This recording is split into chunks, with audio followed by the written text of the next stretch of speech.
Miami, Miami, Miami, Miami, Miami, Miami, Miami, Miami, Miami, Miami, Miami, Miami, Miami. It feel like Miami. Welcome to the Heat Beat Podcast. I'm your host, Giancarlo Navas, and with me today is not one of our normal guests. It's not one of our normal panelists here at Miami Heat Beat.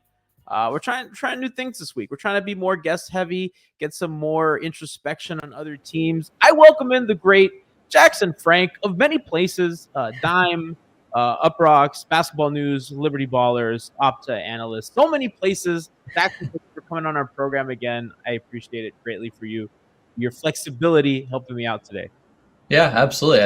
I think the intro music that you have over here at the AP is one of the best, if not the best, that I've heard on podcasts and whatnot. Isn't it snappy? It's fun. It's fun and light. I like it a lot. Our co-host Alf, we used to have a different one that my cousin actually produced, and we had one of our co-hosts. He's like, okay, this is lame. We got to get this out of here. We gotta we gotta fix this. And I go, listen, all yours, Alf, and he hooked us up. So shout out to Alf as always. You can find him hosting our Hangover Time Postgame Show. So we got a lot to get into today. Obviously, Heat Sixers last night. Jackson, the foremost expert on Philadelphia Sixers on Twitter that I think, one of the smartest damn people on this hellhole app that we call Twitter.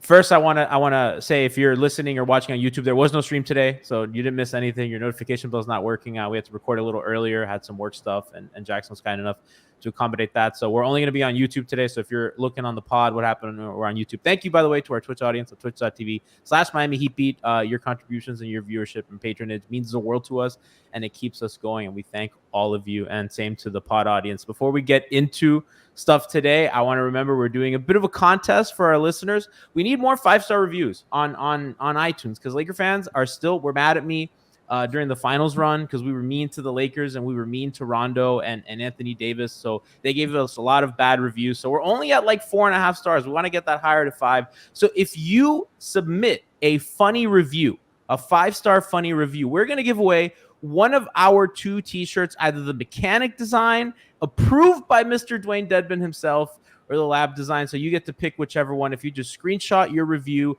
and tweet it to @MIAHeatBeat on Twitter at the end of the year, kind of a little bit after Christmas, we're going to pick the best and funniest one, and we're going to send you a shirt. So get on that now. Jackson, listen, Dewayne Dedmon, we dubbed him the mechanic.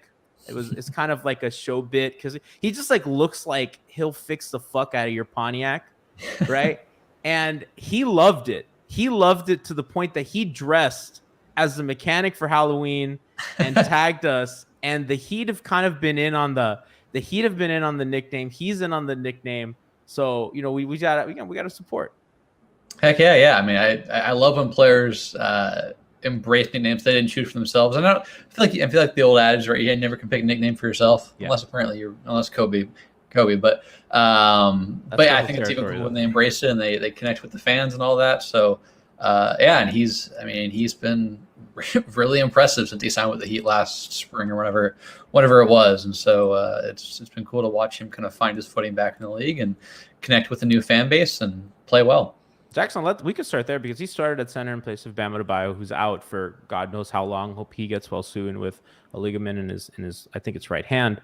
And Dedmon has kind of been thrust into the fire, kind of spot starting. Miami's super thin at center. They have Yurtseven backing up Dedmon, and Spo doesn't super trust him. They go a lot of KZ and PJ Tucker because Markieff Morris is still, by the way, out. We're almost we're up to 19 games of Markieff Morris missing time after the tussle with Jokic, and he's really, Jackson, they're only backup 4, right? Because I don't know if you count KZ, but like KZ wasn't getting minutes before this. So Dedmon comes in, spot starts. The lineup data is amazing for him. They're almost like +10 with him on the court. That includes a lot of his starts. When he's off the bench with Hero, they're approaching +20 net rating with like a 123 offensive rating. I've been stunned. He's shooting not a ton. He's shooting 60% from 3. The volume is really low. I feel like he's kind of dipping his toes back in there again. But Jackson, I'm stunned at what he's given them. Like, absolutely blown away. Yeah, I'm really impressed. Obviously, you're catching every game. I'm catching, every 3 games. But Even dating back to last year, I thought he was really impressive as a roller, just making things happen. I thought at times against Joel Embiid, in that zone and in that man-to-man, he was good at fronting, keeping Joel out of deep post position, move the ball well. I mean, he had 5 assists. I don't recall any of them being super noteworthy against the Sixers. Maybe I'm missing them, obviously, because I'm focused a little more on the Sixers aspect of things when they play. But 5 assists, it means you're doing something well at least. So, I thought he was good about getting the ball to Miami shooters that were particularly hot in the first half and of that game. So yeah, I've been really impressed with him. It's always interesting. I feel like there's always a guy or two who's either out of the league, you're on a bad team that like 7 different fan bases are clamoring for, and then it turns out usually that maybe they don't have as much left as you thought. And Dedmon felt like that guy for a couple of years, and he's absolutely given the Heat a ton. And so I know Sixers fans wanted him at times to back up Embiid, given his ideally he was a guy who could trust the floor a little bit. And he's a former Sixer. I think he was maybe there briefly during the process era, but he's been really impressive. And I thought that last night was a good example of that. I mean, he gave them good minutes, and I don't think any means he was locking down Joel, and they went to the zone a lot. But when they did go to man, I thought he was good, and he was also just kind of everything else I described offensively. He was really useful, and helped the Heat spot a 23-point lead that they eventually held on to. So a couple notes on Dedmon. 1.31 points per possession as a roll man, which would be in the 80th percentile of the league, which is just really impressive for, like I said, a dude who wasn't playing a couple years ago and has just been really thrust in, and he's not that old, he's only 32, but still impressive. I want to kind of piggyback on what you were saying about the zone and him on Embiid. So Jackson, typically what they've always done is they front right with Bam or whoever, and they send help, right? And typically that guy is Ben, whether he's at the free throw line or at the dunker spot or wherever he is. He's not weak side corner, right? He's close enough to the action where that help is a little quick and it's kind of easy. And Joel has had his documented issues with turnovers, especially off doubles. They didn't do a lot of that. They did some fronting, but it was a lot of the zone. And I thought in the first half, Joel went to kind of the soft spot of the zone, right? Kind of shot over that smaller help. And the second half, did he score a point? He had, I think, 3 points. He ended up with 17. I think he had 14 in the first half, so yeah. I think he ended with 17, so 3 points, but only 1 bucket. I think he was 1 of 6. No free throws. I think his only bucket was that 3, maybe midway through the third, late in the third, when the Sixers were starting to claw their way back into it. Yes, but I know the one. There was a stretch, I think, maybe the first 7 or 8 minutes of that game, or 7 or 8 minutes of the second half, where he didn't shoot either. Which some of that was on the Heat. But some of that was some of that was on the Sixers, but some of it also credits the Heat. So, I think that was an interesting approach. Because as you mentioned, I think last year the Sixers and Heat played. The Heat smoked them late in the year, and Joel had a tough game, and because it was through the strategy that you mentioned. But yeah, a lot of that. Yeah, I don't know how to interpret it really. I felt like the Heat definitely deserves some credit, but at the same time, it felt like a lot of just poor approach from the Sixers, right? Like. When Joel went to the middle of the zone, it worked well. And the same thing goes back to against the Warriors last week when the Sixers won. The Warriors went zone late in that game, and Joel was moving around. He was going from the high post to low post, did a different elbow, spacing when he had to. And when he did that, they got good possessions. He didn't always score, but then it felt like they went away from that. So I don't know if that's all on Joel. I don't know if that's the coaching staff, but the very fact that Miami threw something at the Sixers that they had a lot of struggles with getting the ball to their best player is a credit to them. And I know that Seth, didn't have the best shooting night, 1 for 4. Thibault, not the best shooter, but, the 0 for 3. So hurts. Joel shooting, is that common? I mean, Joel shot 5 threes. I thought that was a little strange. And there were some possessions where it was late in the clock and he really had no choice. But I kind of thought Miami did a good job of kind of getting him to those shots. Doesn't seem like he likes taking them that much at that frequency, but I think that's a win if you're the Heat. Yeah, I think, I don't know, maybe I'm missing some, but I know 2 of them at least were kind of like, one was in the first half, a late clock. Tobias and Matisse both passed up shots, and then Joel had to take one. And then there was obviously that game-tying attempt that I didn't necessarily expect Joel to get it. I mean, he's been shooting the ball pretty well from 3 dating back to last season. But, two plays there. But about 2 or 3 games where he talked preseason about wanting to take more and how he wants the team to take more threes, which hasn't really manifested. Because threes can be hard to produce, and for all of Ben Simmons' issues, he can kind of help produce threes, especially on the break. That's the biggest thing where they're not getting as many threes. But Yeah, I think 5 is more than anyone would really prefer. For the Sixers, but at least 2 of them were kind of circumstantial. Not that you were saying otherwise, but one of them at least, is circumstantial because the zone was working and they were forcing the ball into Joel's hands, late in the clock, on the wing, 23 feet from the rim. It's kind of wonky because like they're supposed weird about the zone lately because ever since Bam and Jimmy went down, well, I mean obviously they're 2 best defenders, and then Caleb Martin, who had been giving them really really solid minutes, especially defensively. My co-host would make fun of me if my camera went out and they were here to see that. They love teasing me, and they haven't done too much zone, right? I think they've kind of relied on their wing depth and their switching, and I mean they dropped Dedmon and they switched mostly everything else. And the Sixers, bigger team, immediately. I think the Grizzlies game spooked them a little bit about the zone because they were just absolutely crushed on the boards. But they out rebounded Philly by 10.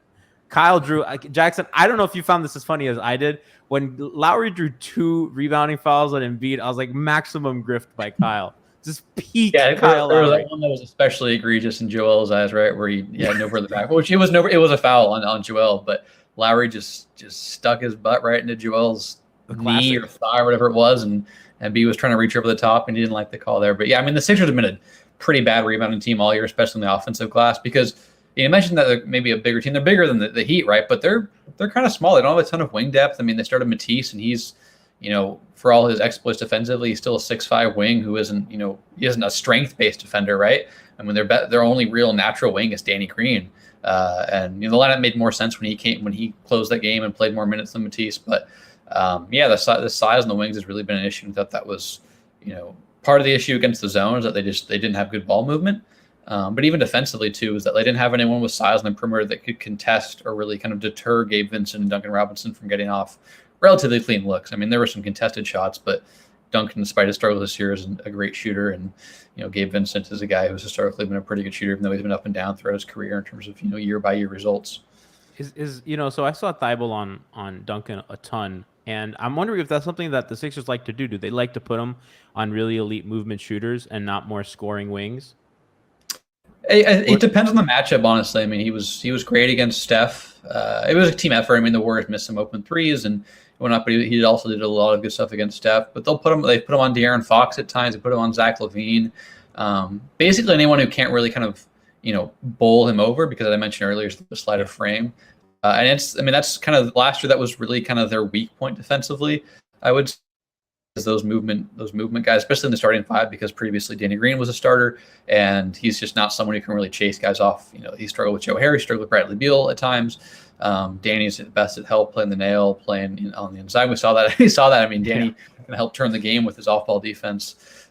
He's but so yeah, they'll just kind of put Matisse in wherever they think he fits best, and I definitely think that made sense because Lowry is a guy who this year is and at times throughout his career has kind of been a guy who just figures out what the game needs and isn't if maybe he'll go get 25 or whatever if he needs, but not a guy who's really gonna drive to the rim 40 times or take 8 pull-up threes these days. So I thought it made sense, but yeah, they'll really stick him on whoever they feel necessary. But it didn't work that well. I mean, Matisse was pretty dang poor in that game. And part of the reason he only played 14 minutes.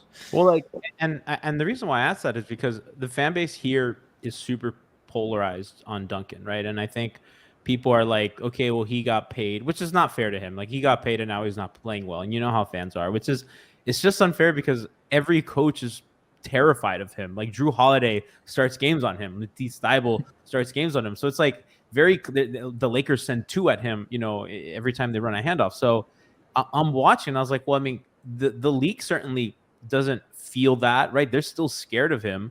So the game plan seems okay. Well, let's cut the head of the snake. We don't trust, Lowry's dribble penetration too consistently, especially when we have an elite drop big like Embiid.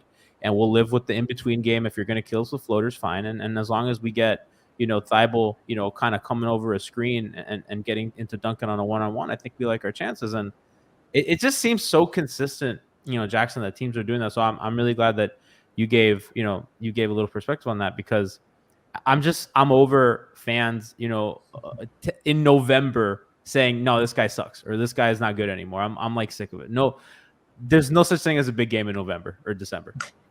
Yeah, I mean, he's what, shot over 40% from 3 2 straight years, including 45% or 44% 2 seasons ago. Like, I mean, the dude's been an absolute marksman for half a decade, or probably a decade now, honestly, in his basketball career. He didn't, third of a year is not going to change things. But yeah, I think, he was who the Sixers deemed the most potent offensive player, given the Miami's slew of absences, and so they threw Matisse on him, and I think that's why Matisse started. I am curious, just as an aside, I'm curious, is Matisse the long-term starter now, or has that just been because they played a couple of teams that had really, really good off-ball scorers, and Steph and Duncan Robinson to different degrees, obviously, not grouping those two. But Matisse also did start against the Grizzlies, and they have Desmond Bane, who's a little different type of player, but also really good off the ball. And Bane was kind of quiet, but curious to see if that continues to be the case, because it's 3 straight games where Matisse has started, but it's also 3 games where a team's premier perimeter player is someone who can really work well off the ball, which is where Danny kind of struggles chasing those sorts of players. I think it makes sense, especially if obviously last night was kind of a struggle for him shooting it, and I think Seth as well. And I think if you have enough guys firing, you can survive with one guy that gets helped off of, because you're just one swing away from finding an open guy. So Maxey, man, he's so good. He's so fun. I mean, Heat fans and Sixer fans, we like to get into it, but you can't even, that dude he's so freaking fast. He's so quick. He's so fun. He has such an effervescence about him that when we remove ourselves from fandom in the game, he's just fun as hell, man. Yeah, I mean, that was his best game since Embiid returned to the lineup, because they're just kind of discordant offensively. That's interesting. So he's struggled until last night. I guess he was good against Memphis when Joel sat out with some rib injuries or rib contusion or soreness, whatever it was. He did something to himself in the Jazz game last week. It had him sit out. So, but yeah, he was really good. I think the key was he picked his spots well. Like when they kind of went to that 4.5, 5 out, Maxey made something happen. And then finally, which is what Sixers fans, writers, analysts have kind of been asking for, is he got more minutes when Drummond was out there, because he was so awesome for basically the entirety of Joel's 3-week absence. And it's because the offense was catered around him. Drummond has his own issues offensively, but he sets very good screens, and he's still a lob threat despite his finishing issues. And Joel doesn't set screen anywhere consistently as Drummond does, and you just can't get off the ground as light as he's a better finisher than Drummond, but you're not throwing lob to Joel, right? So I think you just saw him finally get more minutes there, and I mean that late stretch in the third, or not even just the late stretch. I think I charted it when I was doing my post-game recap, Liberty Ballers, that he had at one point from the 8:30 mark of the third to the 9:20 mark of the fourth, he scored or assisted on 23 of the Sixers' 28 points. So I think some of it was just, I think maybe some of it was transition or some cherry picking type of things with assists. But he was awesome, and it was good to see that maybe they're starting to turn the corner and figure out that whenever Joel Embiid is not on the floor, Tyrese Maxey needs to be out there to buoy the offense. But he was. I mean, especially that one stretch when he split the double or the show, whatever you want to call it, against the ball screen and finished through Omar Yurtseven, which might have been a foul. He certainly thought it was a foul. And then I think Max Strus missed a deep early clock 3, and Maxey came down, crossed over, and kind of had that scoop layup. That was, I mean, he doesn't do that every game, but those are the sorts of kind of electric sequences you've come to accustom at least once or twice a week from him. So yeah, he was awesome. And I thought, even defensively, I was really impressed. I had some really nice plays that didn't always show up in the box score, but helped force a turnover against Kyle Lowry in the first half. Had a block, I think, is kind of a side or rear view contest, and they had that one play where he got the deflection and there was a foul, no foul. The one where he did the little dead fish on the floor. I can't remember exactly what happened, but he deflected it, and then he collided with Gabe Vincent or someone. That was the one. He thought that was a foul, and he was Yeah, I can't remember what they called it, ended up, but I think the Sixers was a no call somehow. But yeah, I was really impressed with him on both ends. It was good to see for him to finally kind of find some footing with Joel in there, because he just had really struggled, since Embiid returned. That's not really Embiid's fault. It's kind of on, it's just on everyone involved, the coaching staff and those two, to figure out how to play better. Because I mean, those are kind of your two. I don't know if I can say two. I think those are kind of your two best players at their peak, and so you got to figure out a way to harmonize them. Jackson, this is a loaded question. Are the Sixers good? Because I feel like they started off really, really good. Embiid, missed a ton of time, and obviously, naturally, you're just going to free fall in the standings. And I don't feel like they've gotten back to that level. But I don't know. I mean, like Dallas started like 6-1 or something, but Dallas, like, I think people around the Mavs were like, yeah, this feels fake, right? Was there a sense of the same thing happening in Philadelphia? Or is it just like, okay, like once we're like whole and Embiid is more of himself, we got this? Yeah, it's interesting because I started 8-2 and they had 2 wins over the Bulls, who clearly are very good. I mean, the Bulls are having their own issues with COVID, unfortunately, but they've been an awesome team through the third of the year. They're on pace for 52 wins or something, which is, outright a good team. I don't know. I wish I had a better answer, but it's been such a weird year. Like, I think some of it was that guys are playing a little over the head. Like George Niang has been good on the year, but he was really, really awesome those first 10 games when they're 8-2. Seth Curry has still been good on the year, but he's kind of fallen back to earth a little bit. And so that's hurt them somewhat. But like, I think they're good. I don't think they're, top of the East good. But I think it's a team that I think should win, 46 to 50 games. I mean, that could come back to bite me, but I just think there's too much talent. And I think that, like, I think Maxey is a guy who's roughly an above average starter when he, if he and Joel can figure out a way to play together, or if they can figure out a way to like have more games like yesterday. Obviously he's not going to go 11 to 15 every game, but more stretches where he kind of has the freedom to operate offensively, that really helps them. So I think they're good. I don't know how good, but obviously, there's.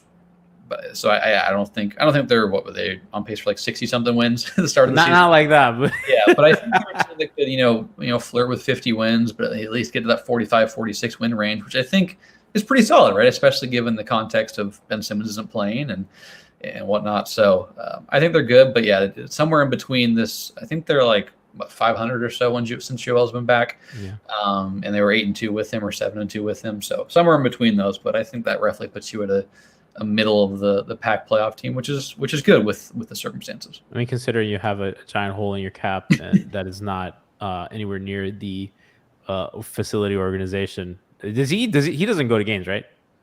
I think he's been around, like he's been in the arena a few times before games. He's never been on the bench. He's large. If anything, he's not practicing with the team anime. He's working with individual skill trainers. Not after that.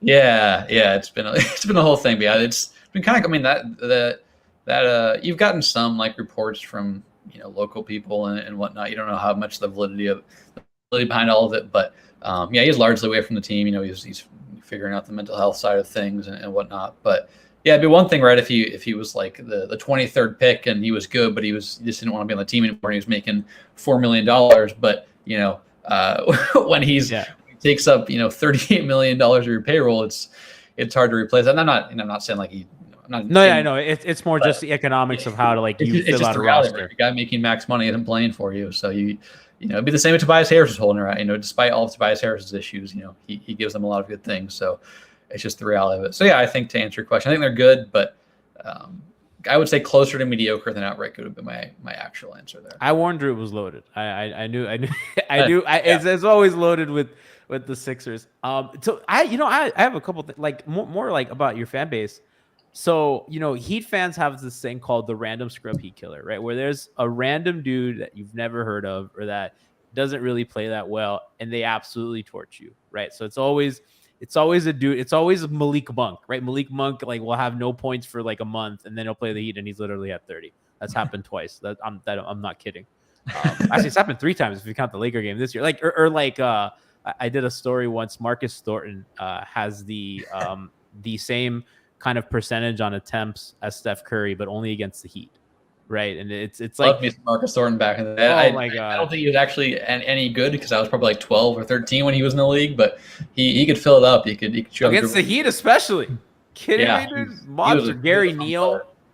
I still have Gary Neal in my nightmares. I'm sure you could name every like Wayne Spurs role player from 2007 to 2015 that killed every different team. But I guess I shouldn't say Marcus Thornton wasn't good, but he was. I should say I definitely overstated how good he was back when I was 10, 11, 12, 13 years old. It's more than like overproduction by a significant amount, but only when they play you. So I think this is Gabe's second big game against the Sixers, and I just saw a dude on third. I think he scored more than 20 both times when the Heat were ravaged by COVID last year. And they did that 2 games in 3 days set. He had 20 both games. It was funny because I was listening to the Sixers broadcast, and Ala Abdenabi, who was really fun and enjoyable, for a litany of reasons, was like, like, I've never seen Gabe Vincent do this. And I was like, Ala, you called 2 games last year when he scored 20. Like he smoked him last year, and the escapes with a win in overtime when Joel had to score like 47,000 points and hit 12 rim pull-up jumpers. So like, you've seen this. It was not even a year old. Like, short-term memory on that. But I'm trying to think who else would fit that mold for the Sixers. I mean, I'm just, all I know is like when that ball bounced back Gabe Vincent's way, every person who's covered or watched the Sixers for years knew it was going. I mean, I'm so glad it's not just us, Jackson. No, yeah. I'm so glad, because for us, it's like that shit's tormenting, and it's like, and it's happened recently because Gabe has played well, and I just, there was a dude today on Sixers Twitter. Who the fuck is Gabe Vincent? And I'm like, yeah, that's what I like to see. They have no idea who they are. Like, Aaron Baines was another one back when the Sixers and Celtics played the first time in the playoffs during Ben Simmons' rookie year. He hit like a bunch of corner threes and shot ridiculously well on his low volume. So that's another one. But I have to think more. But yeah, Gabe Vincent obviously has seemingly become one of them with his 320 point. I mean, he's probably got like 15, 20-point games in his career, and 20% of them are coming against the Sixers in 4 tries. Trying to find the 2, but it was another one. It's like some guy. It's just a thread about like how to fix the Sixers, and it's just Philly fans arguing with each other. And one dude goes, "Bro, we suck. We lost to Gabe Vincent." And I'm like, I don't know. I just felt, Jackson. I felt seen. I like talking to people about like their respective fan bases, because I think everyone thinks that there are some shared uniform experiences of liking NBA teams. Yeah, absolutely. I mean, I think. And you cover a team long enough, you know what sorts of players burn them. Whether it's archetype or it's spot in the rotation, but I feel like every team, every fan base or team has those guys, right? Like, I mean, I'm sure every team has its Gabe Vincent or its Aaron Baines, but I'll think about it a little bit before the game, and I'll definitely kind of DM you or something if I think of other guys. Oh, but please, yeah, no. I remember for a while, like I used to grow up as a Blazers fan, being from the Pacific Northwest, and like Beno Udrih was like, I apologize if I butchered his name, but he used to be a guy who killed lifer Grizzlies, maybe the Kings. Yeah, played for the Kings, the Spurs, the Grizzlies, the Heat. But definitely with the Grizzlies, he's torched them a couple times. They played in the playoffs the year before LaMarcus left, and that team kind of crumbled because Wesley Matthews got injured. But yeah, it's always fun. That'd be a fun kind of article to write about. Just like interview a bunch of different fan bases, like who's the random player that kills you every time they play. I'm telling you, like it's I mean, as a Heat fan, it has a name here. RSHK hashtag RSHK random script Heat killer, and it's been a thing since the Big 3 Heat. So and I don't know, I find a little joy in like talking to people and like saying, oh you too. So that Harris LeVert was another one when he was with Brooklyn. Like it wasn't always that he was like super efficient. He just had games where he was good. He was good when they played in the playoffs, but he had a game last year where he put up a bunch of shots and he ended up scoring like 30 on like 32 shots or something. But yeah, he's a guy who seems to always kind of burn them when he was with the Nets. But I don't think he's killed them much since he came to the Pacers. He hasn't played as much, but yeah, that's another guy that comes to mind, at least in that playoff series and one time last season. I want to talk a bit about, aside from the memes, how well Gabe played. I mean, he's and I think a lot of time, Jackson, Heat culture is just propaganda to sell T-shirts, right? It's clearly like a marketing scheme developed by Miami to kind of market themselves and like find this resolve an identity and sell their hardest working best team shirts, right? Oh, the Heat culture shirt, I sure own one. But at the end of the day, it's that. But I think that there's a little bit of truth to it in the sense of they just, and not that every team doesn't, but like they just have such an emphasis on trying to find these undrafted dudes or these other and I think part of it is just because they spend a shit ton of their cap space on stars, and then they're kind of forced to rummage in the G League or the undrafted player pile. But Gabe has just been another one of these products that, of their system, of his hard work, of his dedication, and the improvement. I think defensively, given he's super undersized, competes, plays bigger than he is. He's often in full court press, which I just feels unfair to him. I'm like, Spo, he doesn't need to get his steps in, but the dude was not an NBA shooter really before a couple weeks ago. I mean, he kind of came in with the reputation of a shooter, was a good shooter in the G League, but really had never put it together in the NBA. and like consistently. And since, you know, Jimmy and Bam both went down and he's kind of gotten spot starts because after Caleb, you know, went out with health and safety protocols, you know, Miami's like, okay, we're going 3 guards. We're going Kyle, Duncan, and Gabe. And he's super responded, had a big game in Chicago on the road when both teams were healthy, hit a bunch of monster threes. Obviously, you know, in Philly, your 3 best scorers are out, Tyler, Jimmy, and Bam, and you come up with the win. And I said pre-show, you know, if they get 50 combined from Kyle and Duncan, I thought they were for sure going to lose. I was like, you know, you have a chance, right? And Gabe ended up being that guy. Kyle did not have the scoring. I don't know. I don't know if there's anything of note of other than, you know, him hitting shots, but I'm just like really happy for that dude, man. Yeah, I definitely kind of see where it comes from, especially with the Heat culture thing. I think people grow tired of it, but when fans or just people in general talk about it, what they really just say is like the Heat are good at developing players, which I think is true. Like, we're not even developed, like they are good at putting players in positions to succeed. Whether it's a PJ Tucker expanding the game offensively, it's Dewayne Dedmon, you know, sitting a year and a half out and figuring way to be good again. I think that's totally something the Heat, you know, deserve, the Heat and their coaching staff and all that deserve praise for. So, what stood out to me is just, I thought there was some good versatility from his shots last night too. Like, I think he hit a pull-up 3, he hit some deep ones, maybe even hit a pull-up jumper, like in a pick and roll. I don't know if it was that game or maybe it was just another Heat game that I'm conflating and I'm having watching games. They all mesh. Yeah, exactly. I'd have to go look at my notes or something. But I was just impressed with the versatility, right? I think sometimes guys can you know, maybe guys are great at spotting up. You run them off the line or you ask them to run, you know, take a hand off and shoot right there, then they crumble. And I thought I was just impressed by just all the different ways that and a lot of it was spot ups last night, but I was impressed with all the different ways he put the ball in the hoop, and, you know, it wasn't just spot ups. So that's what stood out to me the most. And, you know, I haven't caught every game, but I've caught a few since he's been in a prominent role, and I've just been impressed in general with he has different ways to score, which is a testament to like his ability, and it's important too, because especially at that size, you can't just be a spot up guy. It's really hard, almost impossible to make a living as an undersized spot up off ball guard. And so he's shown that he's got more versatility than just the stationary stuff.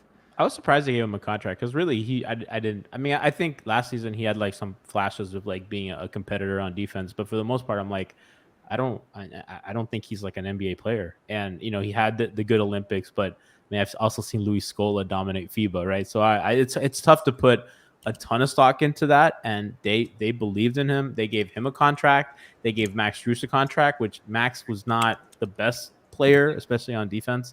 And they gave KZ a contract, which KZ, I mean, we called him Glitch because he'd like glitch out on defense. Like, and it's tough on a young guy, right? And they asked a lot of him, but like he just looked spazzy and not good. I mean, yesterday he had that short roll catch, the little jump hook that looked, I'm like, footwork from KZ Okpala? Yeah, that awesome weak side block too on Joel. Embiid, yeah. I mean, it was a great rotation. Obviously, I thought it was cool. I made a note of it. It was like great rotation. Also shows like Joel is just so slow off. I mean, Joel does so many things well athletically, but jumping quickly off the ground is not he has to like charge up like he's a Mario character. Yeah, a little bit. Yeah, he's not quick, or he doesn't. You know, some guys aren't quick, but they can get up once they have time. He's neither quick nor can he really get up when he has time. So it helps that he's 7 foot with a 7'5" or 6 wingspan. But that was a play that was like great rotation.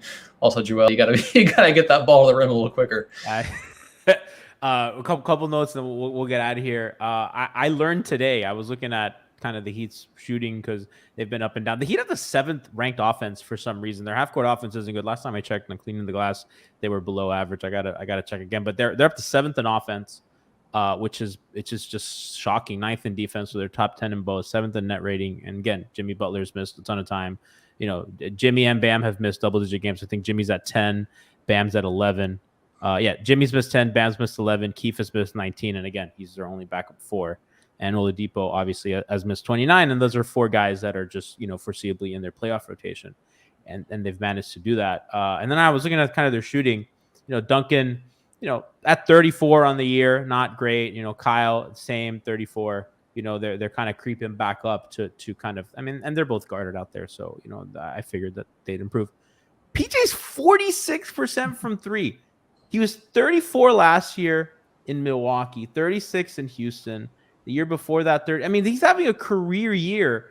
And, you know, like you said, I know Nikias, our friend over at Basketball News as well, who wrote the great piece on kind of the versification of PJ's game, the little PJ push as we call it. I mean, Jackson, I don't know about you, but that shit has stunned me. I'm like, that has a handle? Yeah, I did not know yet. I mean, everyone knew about the fact that he would sit in the corner and he would take throughs when they came to him, and if someone else joined him in the corner, he decided to set a pin in the screen, and that was about it. But yeah, and then if they threw a smaller guy on him like Phoenix did in the finals, he would try and crash the offensive glass. But yeah, they're using him as a roller. Like, he's got a little bit of ability. Like, I think he was 5 of 10 yesterday, and 3 of his field goals were 2-pointers. He scored on, I think, Maxey or something. Like, he drove the ball and like scored over the top on like a self-created little hook. Yeah, it was like, I mean, I got to go back and watch some PJ Tucker film from Texas or something to dude, I know. Look, where did this come from? Yeah, and that just goes back to the Heat, like, putting guys in optimal roles, right? Like, I mean, I think when people analyze that signing, it was like, yeah, he's probably not, like, he's probably a little overstated, right? Where this isn't the PJ Tucker of 2018, and the Heat have figured out a way to derive more value than like switchability and 35% shooting from the corners. And obviously he'll probably come down a little bit I will say he'll come down from 3, but it's expected. But he's not just going to be a guy who gives you 1.0, 2 point per possession on corner threes, right? He's going to be able to do a little more than that. So I've been super impressed with him, and obviously the defense has been really, really awesome. It feels like he's a step quicker than last year. Maybe he could last year defensively, but it feels like the switching is really good for him, and he's allowed to apply pressure and knows that if someone beats him by half a step, there's someone else going to rotate over and he can take the other guy. So he's been key to that. The Heat having a top 10 defense, despite their two best all defensive caliber guys missing a combined 21 games, like you said. So and he really gives them a lot of what Crowder did, and that they were never able to replace. Not just a dude who can stand in the corner and shoot, a dude who could set a hammer screen for Duncan, so he can relocate in that corner, right? So and that lets him shoot in motion rather than a catch and shoot, which I just think he's more comfortable with. Obviously, defensively, what he does. There's a really underrated passer. I mean, some of the high-low stuff with him has been really good. Him passing out of the short roll has been like really, really impressive. And pretty much since they got Crowder, the Heat have really. They weren't always a stand in the corner team. I mean, obviously the Shane Battiers, right, and that stuff, but they've kind of moved away from that and had more motion to their threes. But getting Crowder, he would be parked in the corner or Iguodala, right, and that actually became incredibly tenuous for them last season because teams were just like, fuck it, we'll let Andre shoot, and Jimmy's driving into help every single time, and their offense looked like crap because they're like, okay, we just switched Robinson and Bam handoffs, and we just help off of Iguodala, and good luck. Jimmy do something, and it just didn't work. And I think in the playoffs, the Bucks really exploited that and all that as well. So, it's just nice. And Ariza too. I mean, Ariza was never shot the ball well enough, didn't move great, wasn't doing kind of the screening that PJ, not that they did it against the Sixers, but I mean, against other bigger teams, the Bucks, especially Giannis is up to the level. So what Miami will do a lot of times is, they'll be like, where can we get a big and drop? And we'll run our handoffs there, right? Because teams are just putting a switchy guy on Bam to switch those handoffs. So they're like, okay, how can we pivot? So, wherever the Bucks drop player was, and they were dropping Giannis, they'd find it. So Giannis is up to the level, like right up to the level. And PJ, who's, I don't know, what's he giving up, a foot, 10 inches? I mean, a lot. And the wingspan too. He's sealing Giannis off of that handoff. So Duncan's flying off. He beats Middleton clean. He's coming off. Nobody behind him. Giannis can't contest. And it's just like, it's shit like that I'm like, he looks unreal physically. Like, and the effort's always there. So I've just been so impressed. I mean, what did you think of his, we'll get you out on this. What did you think of his time guarding Embiid last night? Because, well, they did a lot of zone. I was surprised it did not go sideways for Miami. Yeah, I thought he did it. He thought he did a pretty good job. And I mean, it's interesting because like I never want to just like put the onus on the offense, like say that everything's tied to the Sixers themselves. But like, I think some of it was like Joel as of late has been a lot better as a scorer. And it's because he's worked really hard to get inside position, get deep position, get low. And the Sixers are doing a better job of finding him on entry passes. But, I thought PJ did at least well enough to, on the brief occasions that Joel did try to get deep position, that kind of deter him away from that. And so I thought Joel wasn't as good as he'd been in recent games, but it stemmed from the fact that PJ was like, yeah, you can get as low as you want, but I'm not going to let you get the ball inside the left block, right? If you're going to catch it, you're going to get it 2 steps outside. But I think it's interesting you talk about PJ, you talk about Jay Crowder, and I feel like teams are always looking at like how do we get to the final? Like how do we get to a championship caliber team? And it feels like that big wing is one of those really, really key archetypes. PJ and Jay were both on finals teams last year. Jay was on a team 2 years, I guess, for Jay. The Lakers had, for all of Kyle Kuzma's issues, Kyle Kuzma was a guy who will stretch the floor decently well and move on the perimeter, and he was kind of their 3 or 4. I don't know exactly, but and then Kawhi with the Raptors. Kawhi and Pascal. Yeah. Pascal, like just those guys with a little bit of perimeter-based utility and can also defend 2 or 3 positions. Feels like a pretty important position. I think I may be stealing that take from someone else on Twitter. So, but it feels like one just looking at historically the last 3 or 4 years. I mean, obviously Draymond is one of them too. Yeah, so just feel like a pretty important archetype to have, and doesn't necessarily have to be the same sort of one. I mean, Jay and PJ are different players. Kyle Kuzma's a different player. Kawhi, Draymond, they're all different types of players. But feels like one of those roles that when you're building the team to try and make a deep run would be really, really, not critical, but really useful, and has a lot of kind of utility for you. I mean, obviously, I think wing scorer, right? Big wing scorer is maybe the most valuable archetype in the league right now.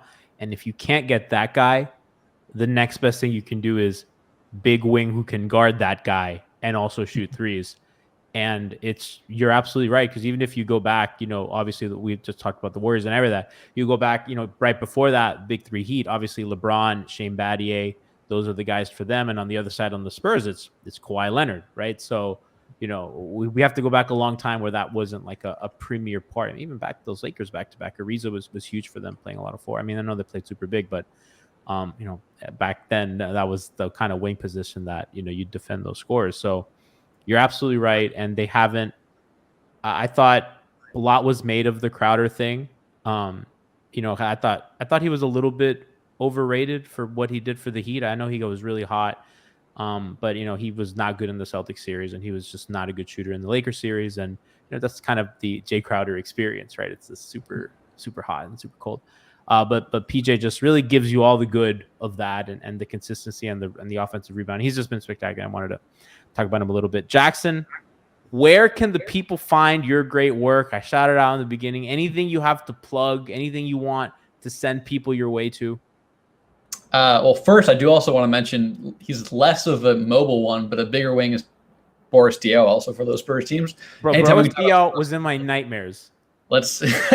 Yeah, sorry to rehash that for Heat fans, but anytime I can praise Boris Diaw, I got to do it. But do you remember when he would guard LeBron and it like short-circuited him? He's like, wait a second, Pop is doing what? And it was like, he had to recalibrate himself a couple possessions because he's like, I don't know what to do. Yeah. The way they used Boris in those finals matchups really kind of threw a wrench into everything Miami and LeBron were expecting. But just had to give Boris some praise. Can never bypass that. But you can follow me on Twitter at JackFrank_JJF. Everywhere that I write or talk about the NBA is in my bio there. Basketball News, Dime Up Rocks, The Analyst, and Liberty Ballers. It's the easiest way to find me. I'll have something on Herb Jones of the Pelicans coming out soon. He's been a really fun rookie this year. I made a pretty unfortunate season for the Pelicans so far, but he's been fun. He's been good. So he's less of a big wing, but he's a wing and he can guard and he can do some stuff with the ball on the floor. So he fits the mantra. Look how well we parlayed that. We didn't even mean to, but full circle here. Yeah, you can find all my work at those spots, and appreciate having me on. And I'm sure we'll do it again soon. We got 2 more Heat matches. Hopefully we'll get an actual. Hopefully we'll get one of them at least with generally all the stars involved. Well, all the stars that are just want to play it. All the stars. I mean, maybe Philly can trade Ben somewhere he can be happy and they can get something. I mean, as a conference rival, I'd rather not. I'd rather Ben go to I'd rather the Sixers not get good return for Ben and he go somewhere happy in the West. But hopefully. Yeah. Anyhow, hopefully we can analyze some. Nothing against Gabe Vincent, but hopefully we can analyze some Jimmy Butler, Bam Adebayo stuff. Oh yeah, Jackson. We're a little tired of talking about Gabe Vincent and Caleb Martin. I mean, we miss Jimmy and Bam a ton here. Please follow Jackson. He is one of the the kindest and truly one of the brightest people that's covering the game right now. It's always a pleasure to speak to you. And check them out and check us out. Remember, we have Hangover Time post game after every single game. If you're only a pod audience, get in Twitch chat. It's fun. We have a good time. We roast each other. Chats. Jackson, our chat's mean. Our chat, like our chat is no mercy. So if you want to participate in that, catch us on Twitch live before every game with the Weird Alf pregame show and post game on the Hangover Time post game show. And of course, Miami Heat Beat is live on Twitch every pod except for today because I had some stuff to do. Take care, everybody. Thank you, Jackson, and we'll talk to you tomorrow.